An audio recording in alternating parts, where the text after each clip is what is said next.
Shabbat Shalom, everybody. This is Rabbi Stephen, Rav Shmuel ben Yehoshua, yes, Rashbi.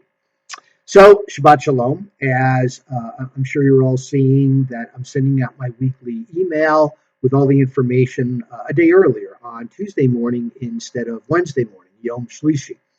So that's a little bit early for Shabbat, but considering the fact that we're doing a Torah study on Tuesday nights, I thought it'd be a good idea to get out my what we've called my 10-minute Torah uh, in time for people to maybe look at it, peruse it, maybe take a look at the particular Parsha Sedra, before the class. So we'll do that. Give you all that information a little early.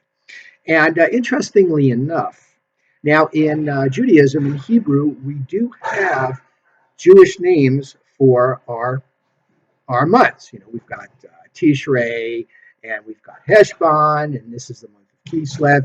But if you notice, the days of the week do not have names.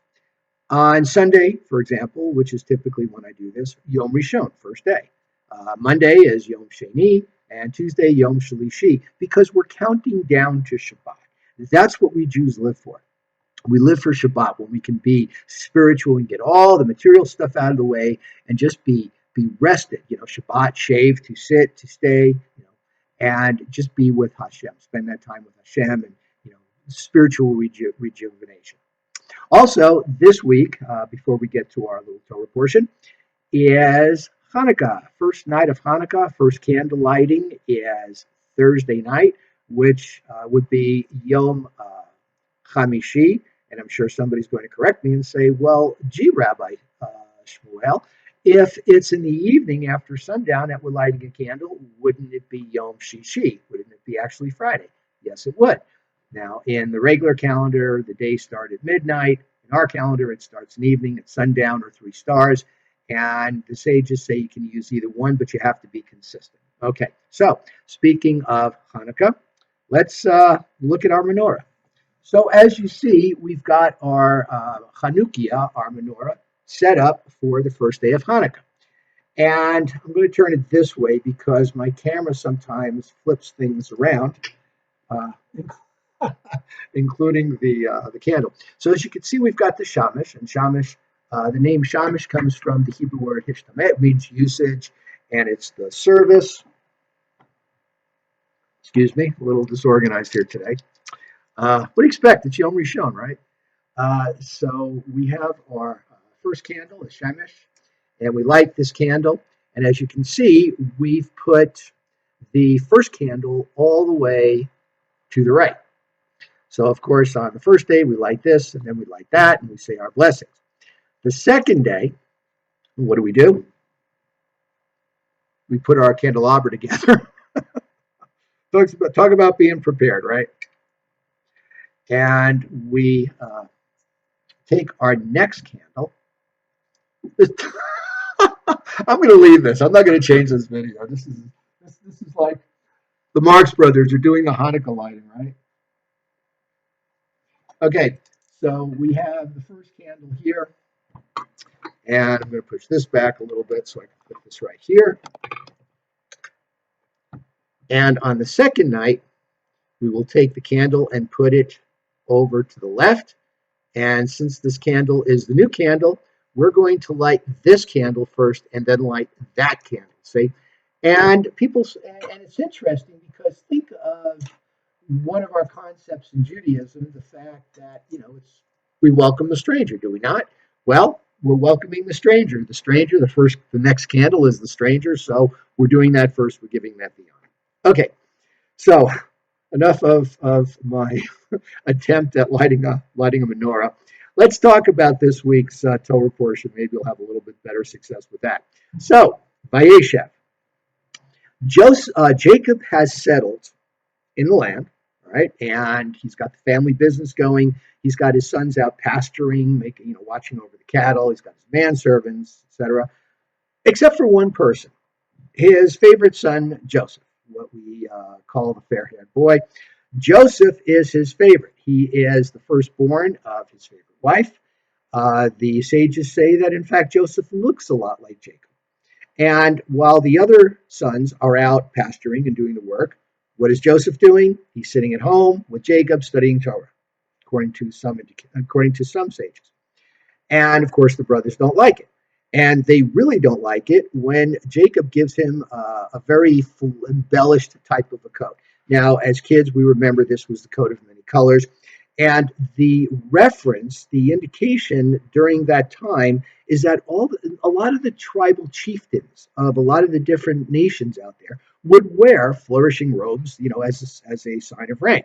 In fact, in today's military, you have the typical green uniforms and you've got ranks. But back a few, 3, 4 centuries ago, the British, you told their rank by what they wore. So this is something that's come down from the ages. So to add insult to injury, and it doesn't get any better from here, Joseph has the gift of prophecy. Now, as many prophets, now when we come to Moses, we're going to see that Moses talked to God the way I'm talking to you folks, and God talked to Moses that way. But most prophets tend to have dreams.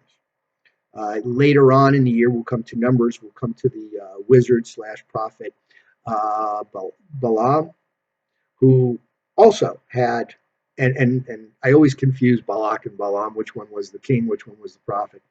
But I believe it was Balaam. He had that vision of the donkey, of the talking donkey, and some people say this was a dream because the two people that accompanied him were not mentioned. So Joseph has dreams, and his first dream is that they're in the field, he and his brothers, and they're holding up sheaves of wheat, and all the wheats are kind of bowed down, except for his wheat is kind of erect.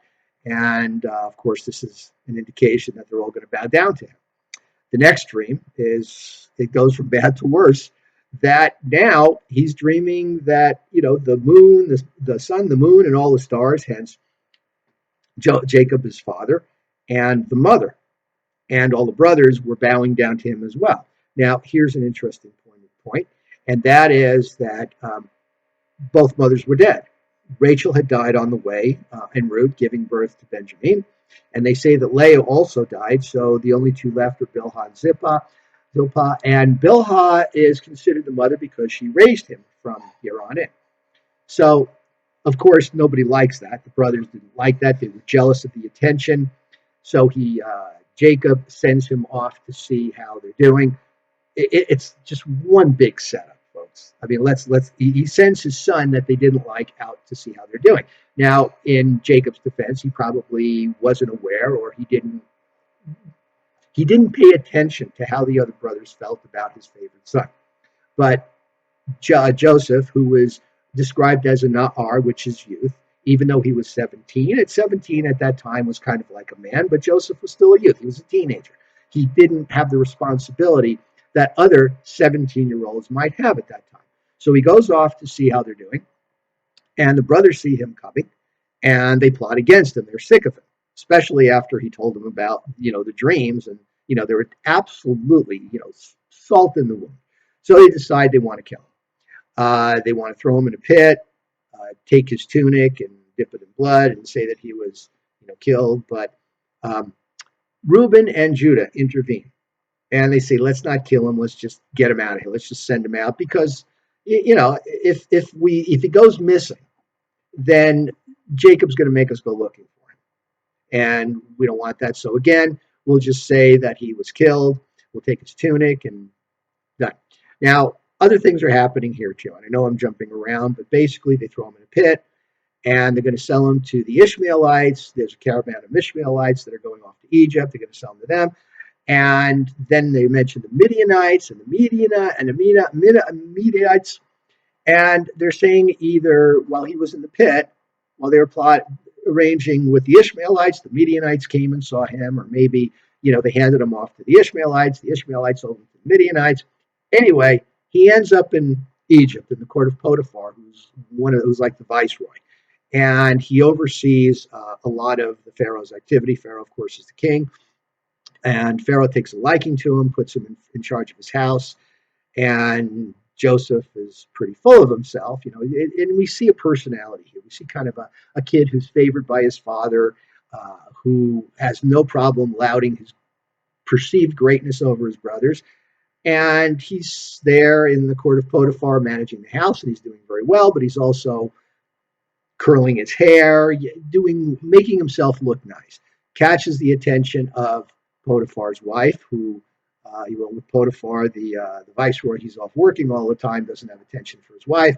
Wife sees this handsome young guy in the house. Of course, she wants him. He rebukes her.